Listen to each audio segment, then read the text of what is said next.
राहुल गांधी बोले बीजेपी संविधान खत्म कर रही है। मैंने हाइड्रोजन बम की बात की थी, वो आएगा। बिहार के युवाओं ने बीजेपी को रोका, उनकी सच्चाई सामने आएगी।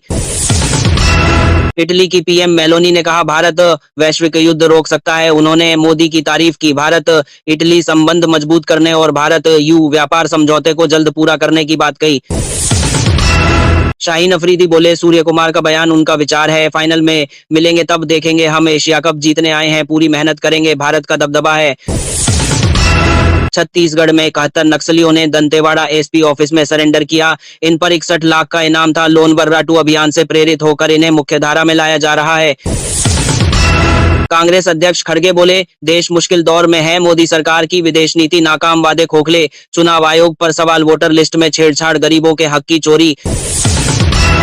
योगी सरकार यूपी की 45 शून्य मेधावी छात्राओं को फ्री स्कूटी देगी। स्नातक द्वितीय वर्ष की टॉप 5% छात्राओं को जो परीक्षा पास कर सेकेंड ईयर में पहुंची हैं, स्कूटी मिलेगी। राष्ट्रपति मुर्मू 25 सितंबर को मथुरा पहुंचेंगी। वह बांके बिहारी मंदिर में दर्शन करेंगी, सुदामा कुटी में संतों से मिलेंगी और आश्रम के शताब्दी समारोह में शामिल होंगी।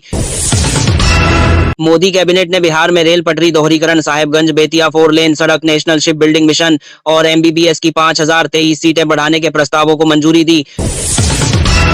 योगी सरकार के जाति फैसले के खिलाफ संगठनों ने विरोध शुरू किया। करणी सेना का कहना है पहले एससी एसटी आरक्षण खत्म कर आर्थिक आधार पर आरक्षण दो, फिर फैसला लागू करो। आजम खान ने कहा मैं बेवकूफ हूं पर बीएसपी में नहीं जाऊंगा, मेरे पास चरित्र है, मैं बिकाऊ नहीं। जेल में फोन की इजाजत नहीं थी, सेहत ठीक होने पर राजनीतिक फैसला लूंगा। कांग्रेस अध्यक्ष खड़गे बोले बिहार में जल्द सत्ता में आएंगे, 10 सूत्री कार्यक्रम लागू करेंगे, पिछड़ों दलितों का उत्थान करेंगे। बिहार में आया नीतीश, गया नीतीश होगा। डिप्टी सीएम ब्रजेश पाठक ने लखनऊ में 500 करोड़ की 84 स्वास्थ्य परियोजनाओं का शिलान्यास किया। उन्होंने प्रदेश में बेहतर चिकित्सा और स्वास्थ्य सुविधाएं देने की प्रतिबद्धता जताई। लालू परिवार में फूट तेज प्रताप को आरजेडी से निकाला। रोहिणी ने कई नेताओं को अनफॉलो किया। तेजस्वी के हाथ में कमान, महागठबंधन को यादव वोटों का नुकसान हो सकता है। एनपीसीआई जल्द यूपीआई पर ईएमआई सुविधा शुरू करेगा। इससे ग्राहक आसान किस्तों में भुगतान कर सकेंगे। यूपीआई लेन देन को और आकर्षक बनाने का लक्ष्य, जैसे क्रेडिट कार्ड की ईएमआई। भारत ने यूएनएचआरसी में पाकिस्तान को आतंकवाद पर फटकार लगाई। भारत राजनयिक क्षितिज त्यागी ने कहा पाकिस्तान अपनी बिगड़ती अर्थव्यवस्था, राजनीति और मानवाधिकारों पर ध्यान दे, आतंकवाद छोड़े। इमरान मसूद बोले मैं अपने धर्म को मानने के लिए स्वतंत्र हूं। आई लव मोहम्मद कहने में कोई विवाद नहीं, संविधान मुझे अधिकार देता है, पुलिस को दखल नहीं देना चाहिए। लेह लद्दाख में छात्रों ने सोनम वांगचुक के समर्थन में प्रदर्शन किया। पुलिस से झड़प के बाद सीआरपीएफ की गाड़ियों और बीजेपी दफ्तर में आग लगाई। वांगचुक लद्दाख को पूर्ण राज्य का दर्जा मांग रहे हैं। सीएम योगी ने लखनऊ में व्यापारियों से जीएसटी 2 पर बात की। बोले जीएसटी सुधार से दैनिक वस्तुओं पर 0.5% टैक्स हुआ। व्यापारी नागरिक खुश, मोदी सरकार को धन्यवाद।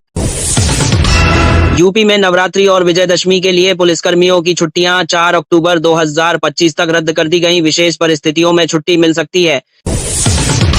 भारत के मुख्य न्यायाधीश बीआर गवई ने कहा कि बुलडोजर कार्रवाई पर उनका फैसला संतोषजनक है, क्योंकि यह परिवारों की परेशानी से जुड़ा मानवीय मुद्दा था।